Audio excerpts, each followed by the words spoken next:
The Rankine Cycle. The Rankine cycle is an operating cycle of power plants, where an operating fluid is continuously evaporated and condensed. Today, it is in the form of steam engines that generates 90% of all electric power used throughout the world. The Rankine cycle was developed by William John Rankine, a Scottish engineer in the 1850s.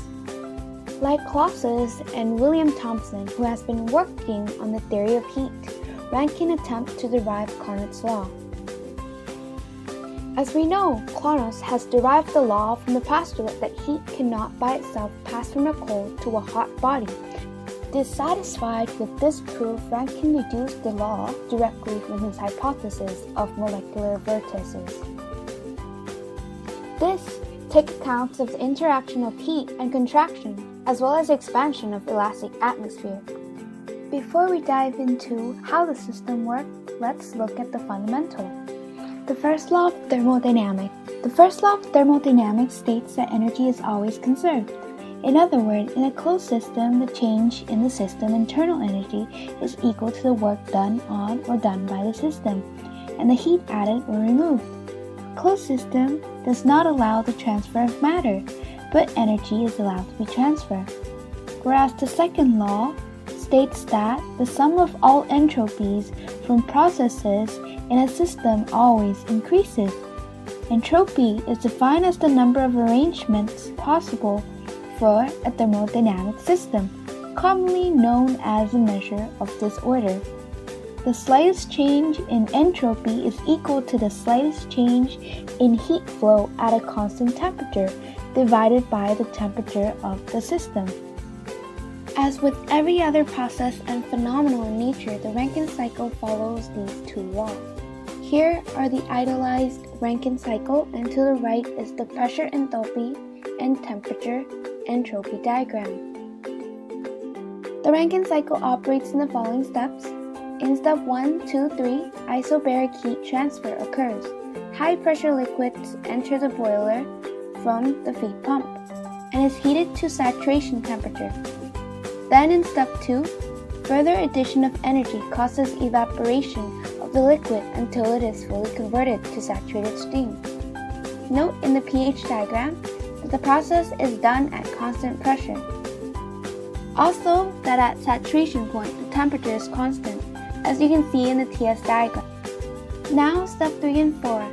Expansion occurs at constant entropy. This is the key step in power generation. The expansion of gas causes the turbine to rotate, thereby creating mechanical work from thermal energy. In practice, the expansion is limited by the temperature of the cooling medium and the erosion of the turbine blades. Exit vapor qualities should be greater than 90%. Note in the TS diagram, the entropy is constant. In step 4 and 5, this is the isobaric heat rejection. Heat is released by the full condensation of the liquid vapor medium, isobarically, until the substance reaches a saturated liquid. Here in the pH diagram, pressure is constant. Now step 5 to 1 is compression at entropy, constant entropy. The pressure of the condensates is raised in the feed pump. Because of the low specific volume of liquids, the pump work is relatively small and often neglected in the calculations. In the TS diagram, we see here that entropy is constant. As mentioned earlier, this is an ideal Rankine cycle. Real Rankine cycle operates slightly differently. Now, in a real Rankine cycle, to harvest more energy, it is common practice to superheat the vapor before it expands. Real engines are not a reversible process. Therefore, as stated by the second law of thermodynamics, real engine processes always allow some degree of entropy. As a result, the constant entropy steps are never really constant.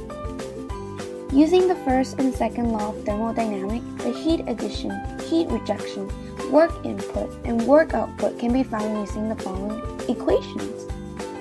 If the temperature of the hot and cold reservoir are known, Entropies at each point can be found using the medium's saturation and physical property through database such as the NIST chemistry workbook. Using the heat and work values, the efficiency of the cycle can be easily calculated.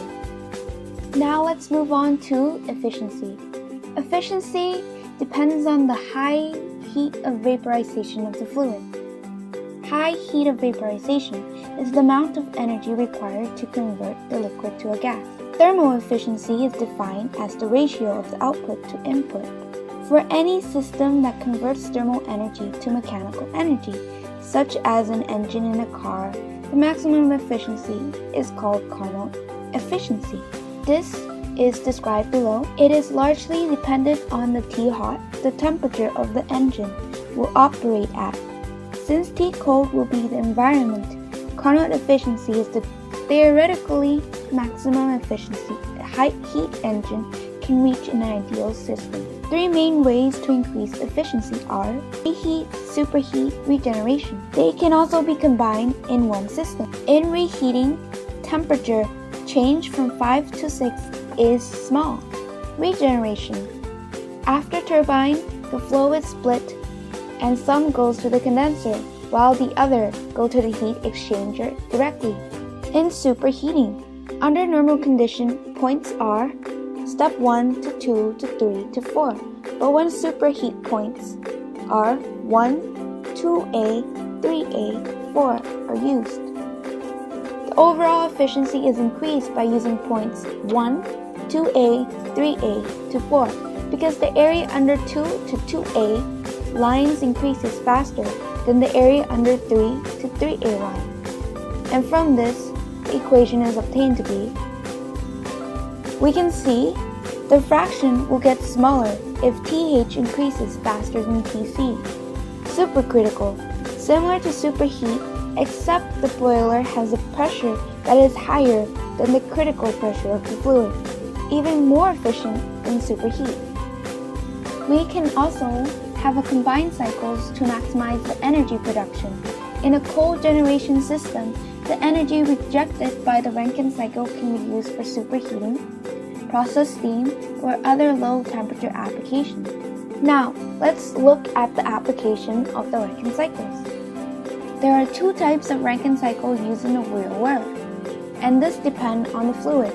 The Rankine cycle that uses water in the form of steam engines as the working fluid, and the Rankine cycle that uses an organic fluid such as N-butane or toluene is called the organic Rankine cycle.